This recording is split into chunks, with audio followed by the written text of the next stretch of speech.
When you do these long flat distances, boredom can set in.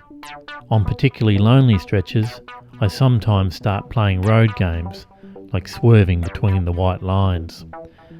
The body can also get a bit stiff on a long stretch. I find I tend to get pins and needles in my fingers and alleviate this by doing motorcycle yoga. I lean forward and back, stretching my back and arms. I also loosen the grip of my throttle hand and sometimes ride with my left hand free just to get some movement happening. All through South Australia I've seen these stupid "hi there" signs warning people that if they take drugs and drive, they will be caught. They're always on the most remote, desolate stretches where there wouldn't be a cop for miles.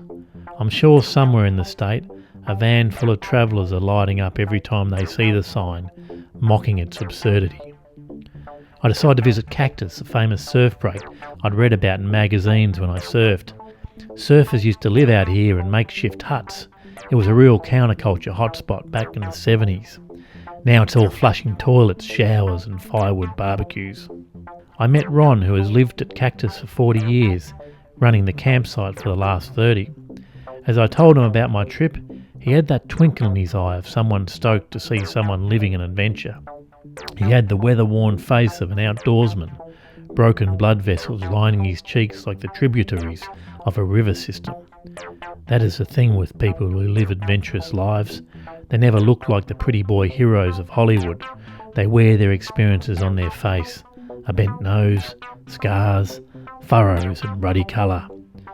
He said of travel, it's all about the people, and sometimes you meet the good people in the bad countries and the bad people in the good countries.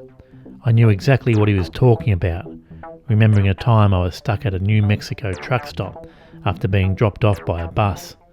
I was hoping to hitchhike the 10 kilometres to Santa Fe instead of having to walk in the searing midsummer heat.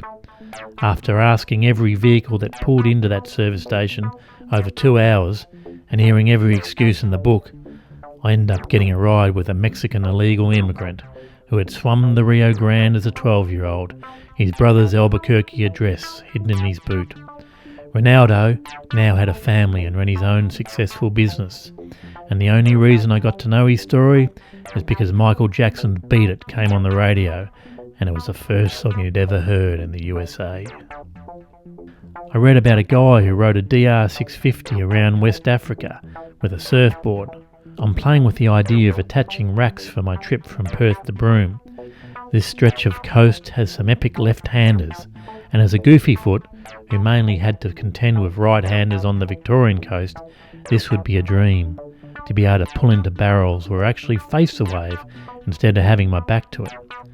I measured up a 7.2 foot board, the length an old surfer suggested I should try now, given the length of my own girth and the length of time I'd been out of the water. That night my neighbours invited me over to their fire for a beer. They figured being on a motorbike, cold beer would be a luxury I'd enjoy, and they were spot on. 2 young guys from Adelaide, over for the surf, having a break from family and work. An older couple joined our fire and cooked up some delicious slow-cooked potato wedges. There's something about staring into a fire that is quite primeval.